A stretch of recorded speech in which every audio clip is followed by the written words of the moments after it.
nada, né? O quem vai ficar sem nada é preferível ter, que vai dar, consequentemente, uma receita maior até do que a contribuição compulsória, né? Então, são os 5 pontos que nós estamos trabalhando para tentar reverter esse quadro, né? Porque, da mesma maneira que a nova central está sofrendo essa consequência, as demais centrais, talvez com algumas exceções, porque tem ligações com o partido político e tal, e nós não temos. A nossa central, ela é única, é trabalhista, sindical e mais nada, né? Tanto é que em todo esse processo eleitoral nacional, vocês não vão ver uma posição da central, vão ver posição de dirigentes da central, mas nominalmente. Exatamente porque a central é eclética e nós temos companheiros de vários partidos nos 27 estados da federação. Não seria razoável para mim tomar uma posição pela central. Isso nós fizemos já com o Lula, quando nós votamos com o Lula, com a Dilma, e fizemos isso publicamente, né? Hoje, por exemplo, eu não tenho mais necessidade de votar, mas eu voto, sim, eu gosto de votar, mas aí vai o voto do cidadão José Calixto Ramos, e não o voto do presidente da nova central, não é orientação da central, né? Claro que quem me pedir uma orientação, eu vou dar a minha, a do Calixto, não a da central, né? Muito bem, pode parecer isso cômodo, mas eu acho que não é cômodo, é prudente. Talvez mais cômodo fosse eu reunir o conselho e escolher um candidato. Olha, o candidato é isso. Mas aí eu ficaria com uma infinidade de entidades sindicais, né, quer dizer, engessadas, né, porque tem orientação da central, não podia, né, tomar, quer dizer, satisfazer a sua própria vontade, o seu próprio entendimento com relação ao processo eleitoral. Então, na verdade, uma situação que, a meu juízo, nós estamos sem rumo ainda, se bem que trabalhando nessas linhas, né? Na reunião do Conselho, nós firmamos um compromisso de não deixar que a nova central se apague, absolutamente, né? E eu fico até muito feliz em estar aqui com vocês. Vocês estão dando uma demonstração tanto de fidelidade como também até de amor à própria organização. Com as dificuldades que vocês têm, mas está aqui a central cumprindo com o seu dever. Fez a lição de casa, né? Aprovou contas, fez previsão, está discutindo politicamente todas as situações, né? Enfim, está aqui presente, viva, né? Mas nós não sabemos, todos os estados, infelizmente, não está acontecendo a mesma coisa. Conseguimos, em alguns estados, pôr a sede provisória, digamos assim, da central estadual. Alguns estados cederam um espaço no seu sindicato ou na sua federação, onde nós pusemos a nossa banca também, não é? Aqui, é o caso daqui, não é o caso daqui. Nós estamos aqui usando, né, a sede da própria federação, não é? Muito bem. Agora, deliberamos também que nós tínhamos uma frota de veículos, então estamos deixando o mínimo possível, né? Apenas um veículo mais do trabalho diário e um outro veículo para, enfim, são dois. Os demais nós estamos pondo exatamente à venda para gerar receita, para manter a situação do pessoal. E o nosso problema agora, ou nós conseguimos receita para manter o pessoal com as portas abertas, ou então ela vai se acabar. E evidentemente que eu estou fazendo todos os esforços de se acabar, não na minha mão. Eu fui o precursor da sua criação, aí eu sei agora o precursor do seu fechamento, aí, né, a essa altura dos acontecimentos, eu não quero levar para o túmulo, né, o dirigente que fechou a central sindical, absolutamente. Eu falei no túmulo, não é que eu vá agora me deitar no túmulo na rua e ver aí no bocado, né? Não tem mandato não, né? Então nós estamos nessa situação que, lamentavelmente, vocês também estão todos. Algumas entidades que nós temos trabalhado, inclusive na reunião do Conselho, tanto da Nova Central como da CNTI, nós recebemos vários colegas informando a situação, inclusive de demissão de funcionários, de redução de prestação de serviço e assim sucessivamente, né? É claro que vamos dizer assim, o efeito disso tudo, ele é mais duro, né, mais direto nas entidades que vivem como a nossa apenas da contribuição sindical, né? E um pouco de contribuição dos companheiros e das companheiras, mas numa situação também que não atinge a necessidade, né, da manutenção em pleno êxito como nós pretendemos, né? Mas tem um outro detalhe que para nós é muito importante, que vejam bem, nós sempre procuramos fazer um trabalho levando em conta as entidades de base como as entidades matrizes da organização sindical, né? Então, tudo que foi possível nós fazermos a nível de central e de confederação, nós fizemos sem maiores problemas. Agora, a situação é inversa, quer dizer, o caminho é inverso. Quer dizer, se saía daqui para a base, agora tem que sair da base para cima.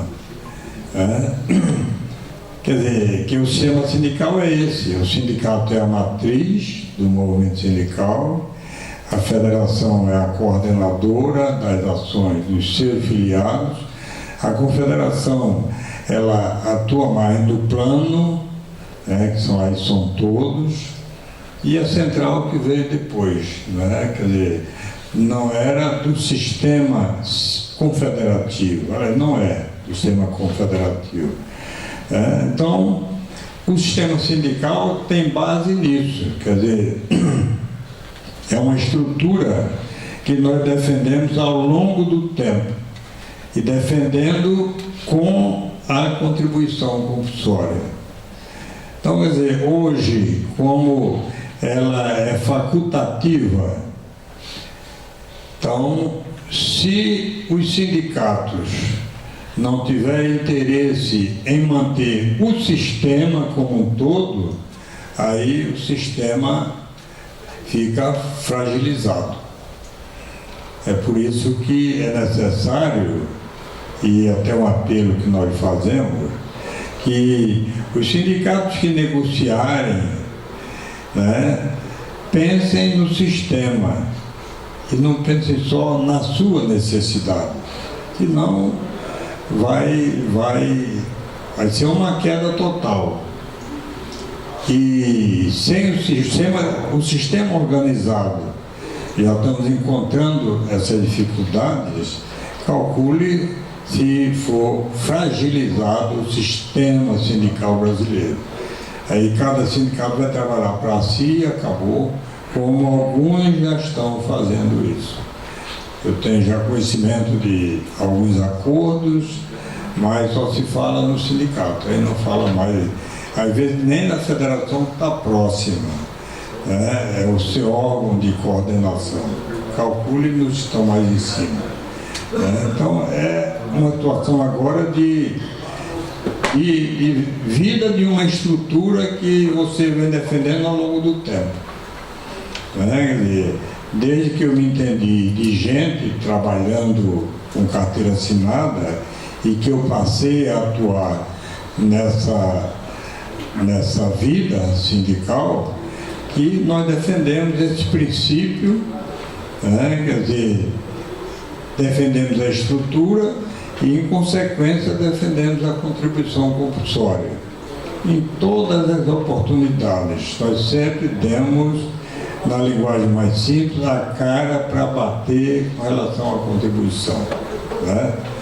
E tivemos brigas sérias, inclusive com entidades sindicais de trabalhadores.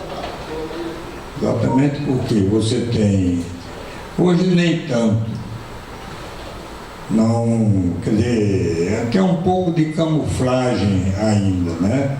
Mas o movimento sindical, o próprio sistema, sempre trabalhou com duas correntes.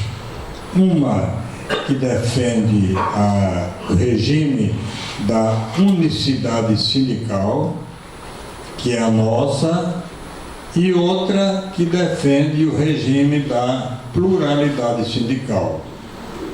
Esse da pluralidade sindical entende que todo tipo de contribuição teria que ser espontâneo. E o nosso, que defende a unicidade, sempre entendeu que a verba deveria ser compulsória.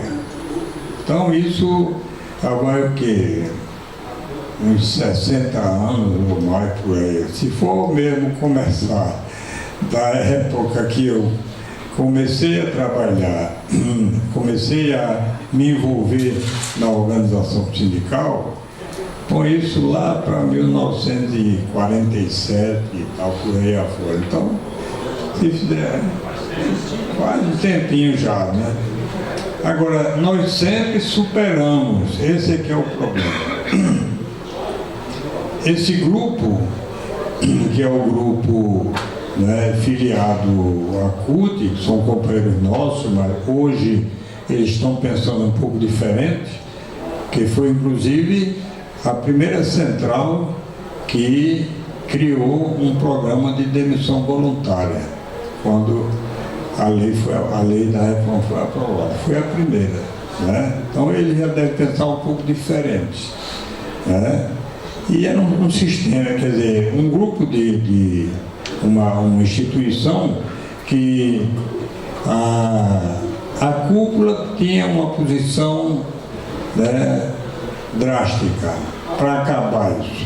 E tivemos sérias brigas, inclusive um momento que nós perdemos essa batalha na Câmara e fomos brigar no Senado, e tinha outdoor, tinha tudo da CUT pedindo contra a contribuição sindical. E nós ali firmes mantivemos tudo, né? Durante a Constituinte, um ano e meio quase de discussão, nós conseguimos manter. 5 anos depois, uma mini-reforma da Constituição, nós conseguimos manter e mantivemos até há pouco, até a aprovação da lei de reforma trabalhista, né? E estamos tentando continuar de alguma forma, né? Então, quer dizer, para nós, isso não é novidade. Agora, eu nunca enfrentei uma situação como a de hoje. O movimento sindical nunca enfrentou uma situação como a de hoje. Porque, vejam bem, não é só a questão do recurso, né? A posição de menosprezo que a lei deu à entidade sindical. Quer dizer, a entidade sindical hoje, para as autoridades, está sendo relegada a uma entidade de segundo plano, né? Porque o empregado pode discutir tudo diretamente com o empregador. Não só as suas avanças, mas até a sua demissão pode ser discutida com o próprio empresário, né? Então, quer dizer, estão tentando fazer da organização sindical uma sociedade beneficente, um clube de futebol, coisa que o vale, né? Agora, o importante ainda de tudo isso é que aonde a gente anda há uma reação, né? Todas as entidades estão conscientes das dificuldades, mas não estão baixando a cabeça e fazendo de conta que tudo está acabado. Mas, por outro lado, e com certeza, mesmo nós fazendo esse trabalho e com esperança de alguma solução, talvez não idêntica diretamente à contribuição sindical, mas nós temos também um bom número de entidades sindicais que estão na beira da falência. Quer dizer, então vão ter que tomar algumas atitudes, talvez até fundindo, né? Você tem 3 entidades, né, fraquinhas, aí faz uma menos fraca, contanto que você não pode botar na gaveta a organização, né? Isso é um trabalho político que nós vamos ter que fazer, né? Vamos ter que reconhecer que a fase é outra, né? E você vai ter que encontrar um caminho para não deixar morrer aquela instituição, né? Porque, como nós falamos, não é só o dinheiro propriamente dito, mas são as condições que a própria lei, né, nos impôs. Então, o meu colega, meu conterrâneo até inquiriu o Toninho, né, sobre o problema você está de acordo ou não está? Claro que nós não estamos de acordo. Agora, entre eu estar de acordo e a lei disciplinar é outra coisa. Eu posso reagir, mas vou reagir até um certo ponto, né? A lei é maior do que a minha opinião ou a opinião do colega, né? Então, muitas vezes, por exemplo, eu posso e devo, são duas coisas distintas. Eu posso pegar esse caderno e jogar ali? Posso. Agora, não devo fazer isso. Mesma coisa é no direito, né? Eu posso dizer ao empregador que está tudo errado e tal, você tem que ir ao sindicato para homologar, e se ele não for, como é que faz? Né? Ele pode fazer dentro de casa, não vai sair. Né? Quer dizer, então nós não somos assim, aquela história da própria liberdade, né? Não existe liberdade absoluta. A minha liberdade vai até onde começa a sua. Não é verdade? Quer dizer, eu não posso adentrar aqui na sede sem uma permissão. Que a minha liberdade ficou ali na porta. Até ali eu tenho liberdade para tudo. Agora, dali para cá, aí eu tenho que ver com o pessoal da casa, né? E assim sucessivamente. No movimento sindical, a situação também é essa. Vocês lembram que em épocas mais atrás se discutia muito a questão, era até um slogan, era liberdade e autonomia sindical. Só se falava isso. Queremos liberdade e autonomia sindical. Isso antes da Constituição de 88. Quer dizer, antes da Constituição, nós éramos obrigados a, todos os anos, fazer uma previsão orçamentária para o exercício seguinte e fazer uma prestação de contas, né? E encaminhar para o Ministério do Trabalho. Ora, o Ministério do Trabalho não ia analisar uma por uma, mas analisava, pegava um grupo e analisava, né? Aí nós vivíamos pedindo liberdade e autonomia. Quer dizer, na verdade eu não tinha liberdade de gerir a minha receita conforme a classe pretendia. Como eu também não tinha liberdade de fazer qualquer alteração, por exemplo, no meu estatuto, se o Ministério do Trabalho não tivesse a participação. Aí nós queríamos essa liberdade. É evidente que quando nós tivemos, que foi graças à Constituição de 88, essa liberdade não chegou a ser absoluta, porque aí você tem a liberdade de cada um, né? Mas nós conseguimos isso. E aí o que aconteceu? No setor público, por exemplo, como o servidor público não podia ser sindicalizado, aí quando veio a liberdade de sindicalização, aí foi uma chuva de criação de sindicatos que, por exemplo, em Brasília, em cada sala de um ministério daquele tinha um sindicato. Depois é que eles foram se agrupando, né, e se organizaram, porque eles não tinham o costume, né, de trabalhar com a organização sindical, que era proibido. Aí, bom, a luta nossa era exatamente liberdade e autonomia sindical, né? Muito bem. Então, minha gente, nós estamos aqui com vocês com toda essa expectativa. E até seria importante que o companheiro tivesse uma ideia, né, e pudesse transmitir, aplicar no seu sindicato, na sua federação, né, porque aí nós vamos distribuindo para outras entidades, em outros estados e tal, né? Alguma coisa que deu certo, evidentemente que tudo é com luta. E tudo depende muito, eu diria, de cada lugar.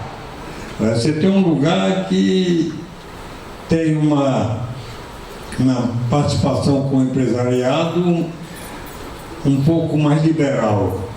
Tem outro que não tem diálogo praticamente, e assim sucessivamente, né? Mas quem tem ou teve essa possibilidade de algum entendimento nessa área, seria bom para a gente fazer uma divulgação para todo mundo, porque todos estão esperando sempre vamos dizer assim, uma palavra de esperança, de fé, de tudo. Porque nós não podemos perder a esperança de que não vamos resolver essas coisas. Nós temos que continuar esse trabalho, né? Agora, é um trabalho de persuasão muito grande, que é um trabalho de base. É um trabalho de base. Eu conheço muitos companheiros que a base, para eles, não existia mais.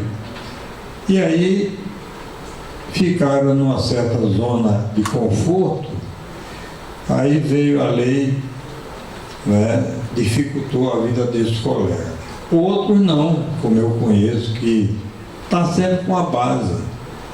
E tem muitos que a base está ajudando. Agora, não deixa de ser uma luta brava, porque como não é obrigado, como era pela lei antiga, aí é preciso que o colega, primeiro que ele conheça o seu sindicato, né? É o que o seu dirigente conheça a sua base. seu dirigente possa dialogar com a sua base. Mas tem outro, esse vai ter uma condição de sobrevivência mais rápida, ou melhor, não vai atingir, porque aqueles 30% ou 40% que ele deixou de receber, que era da contribuição compulsória, não vai fazer falta, porque vai suprir, né, com o trabalho de base que ele está acostumado a fazer. Né? Então, essa é a grande obra que nós temos que construir. É até provável, e muita gente fala isso, é provável que mais tarde nós possamos ter um sindicalismo até mais poderoso. Mas isso leva tempo, porque é uma questão de cultura. É uma questão de cultura. Então, a necessidade que o trabalhador vai encontrar, né, no decorrer, na sua trajetória, que não tem a trincheira principal, a sua trincheira, que é o sindicato, ele comece a pensar na valorização do sindicato. E o que nós esperamos é que muita gente volte a procurar o sindicato, aí ele começa a se fortalecer novamente. Mas isso leva tempo. E é preciso muita predisposição nossa, né, de cada um, né, de cada uma, para viver esse período. É um período de transformação total, mas é um período de desafio para cada um de nós. É um período que você tem que alimentar de alguma forma a sua perseverança, evidentemente o seu trabalho. Você vai ter que trabalhar bem mais do que trabalhava com a falta, o que pode não atingir tanto, mas cada sindicato tem um percentual da contribuição como uma receita já, né, carimbada, digamos assim. Normalmente essa receita atinge 30%, às vezes 40% da necessidade daquele órgão de classe.